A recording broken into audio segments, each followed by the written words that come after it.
When the Raiders were established in 1960, they had all but one thing going for them. They had no home field to call their own. Plans to construct a stadium in Oakland, later known as the Oakland Alameda County Coliseum, were approved and in beginning phases, but the project would not be finished until 1966, so the franchise looked to the University of California at Berkeley to play their home games.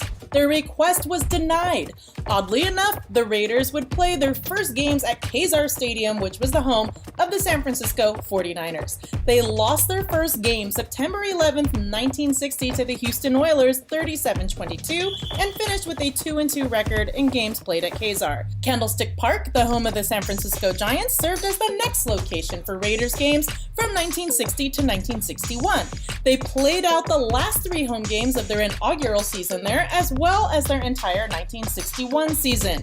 The team finished with a 2-12 record in 1961. Raiders owners Ed McGaw, Bob Osborne, and Wayne Valley were quoted as saying that the team would play in Oakland in 1961 or quit. Well, in 1962, the Raiders played their first game in Oakland at their temporary home, Frank Ewell Field.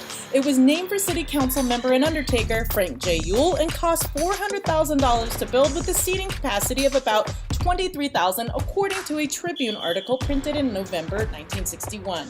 Their first regular season game at Frank Ewell Field took place on September 9th, 1962 against the New York Titans. The Raiders lost 28-17. Their first season in Oakland, the team went 1-13.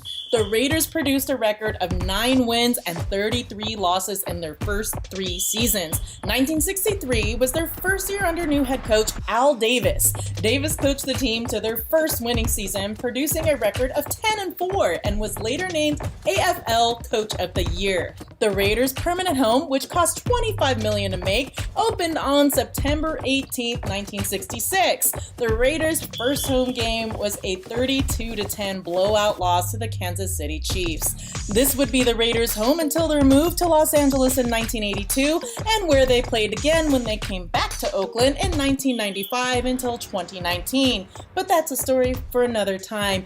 Check back here weekly on The Blitz for another edition of Raiders History.